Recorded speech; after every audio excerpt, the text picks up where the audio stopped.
Ekusheo se alafiani. Gratitude is inseparable from the practice of Orisha lifestyle, especially as it's practiced in West Africa. If you're an Orisha devotee, if you're an Ifa devotee, gratitude is deeply embedded into our tradition and the ethos of our tradition. This is really especially true if you are an Ifa devotee.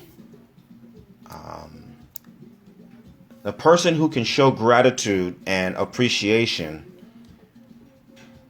is cherished, is like a precious gem.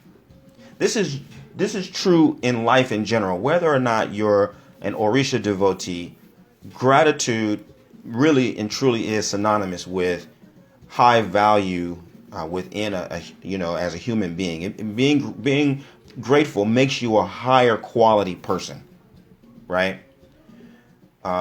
Expressing gratitude doesn't have to be elaborate. It could be as simple as saying thank you, as simple as expressing a smile, right? When someone does something that you approve of, or something that benefits you, you could just do something as simple as smile. It could be as elaborate as going out of your way to send gifts, send someone a card, making someone a full course meal, doing all of the things that would please the other person can be an expression of thankfulness and gratitude.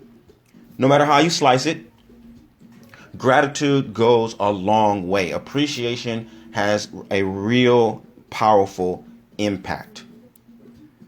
Now, this is the School of Orisha Studies and the Orisha Lifestyle Academy, and I'm your instructor, Obafemi Origunwan. Today, I want to share some insights into the spirit of gratitude. Now, the petty mind, the small mind, which is typically associated with, users, people who are users, people who want to get over on other people who feel entitled and expect other people to just do things. That kind of a mindset will prevent you from expressing the fullness of your gratitude. When you're operating from that mindset, you'll say to yourself, well, why should I praise him for doing what he's supposed to do? And I'm going to tell you exactly why you're supposed to praise him for doing what he's supposed to do.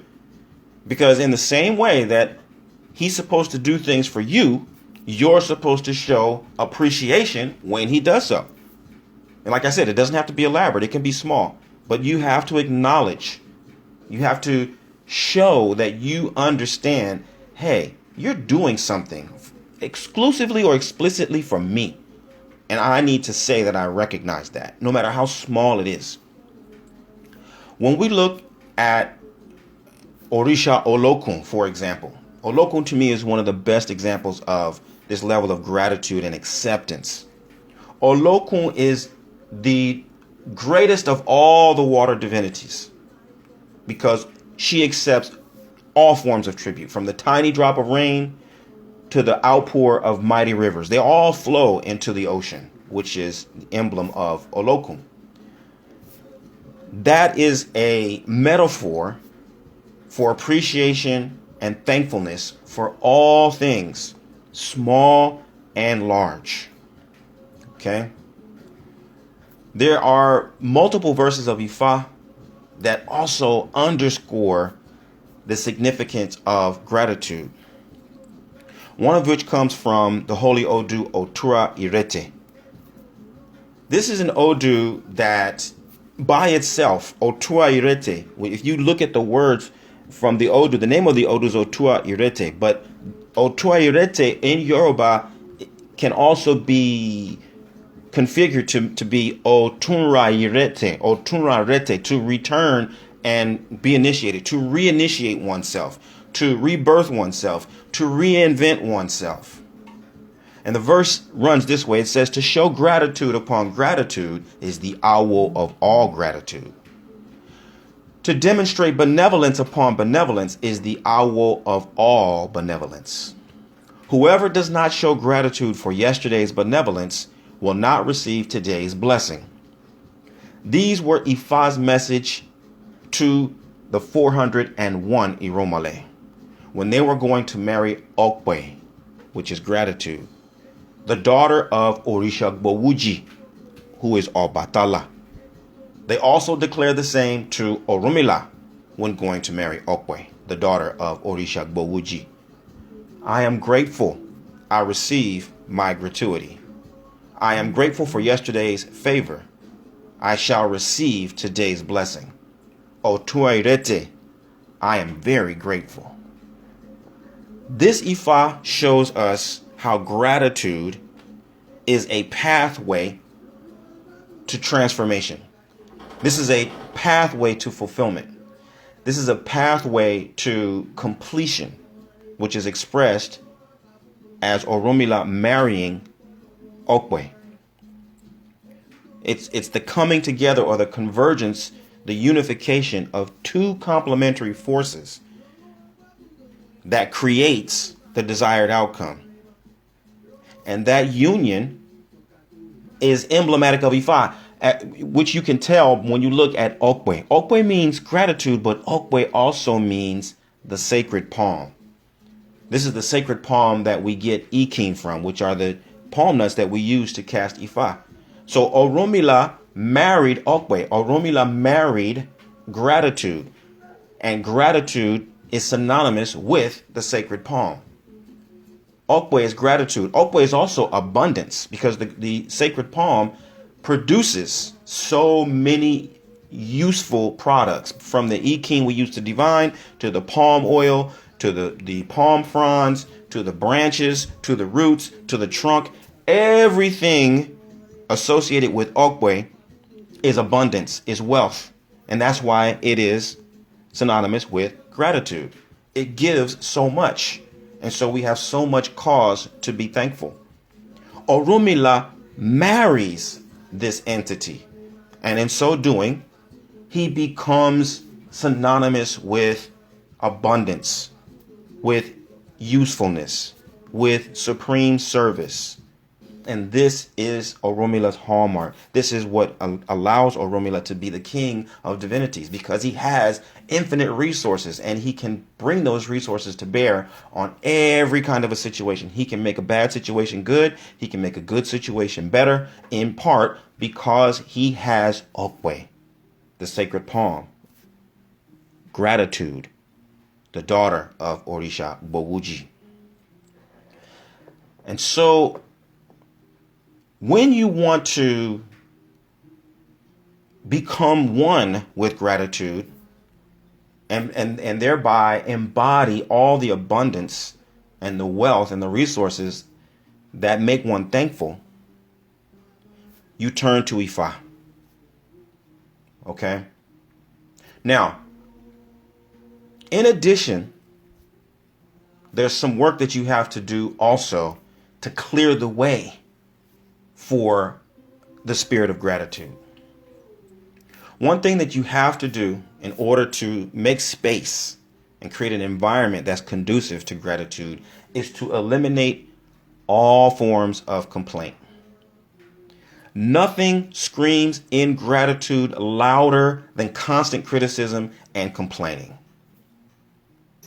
Right? Ultimately, if you look at it and you think, hey, Olodumare is listening to me, Olodumare is observing me, Olodumare has given me all these blessings, all this life, and all I can think to do is focus on the problems.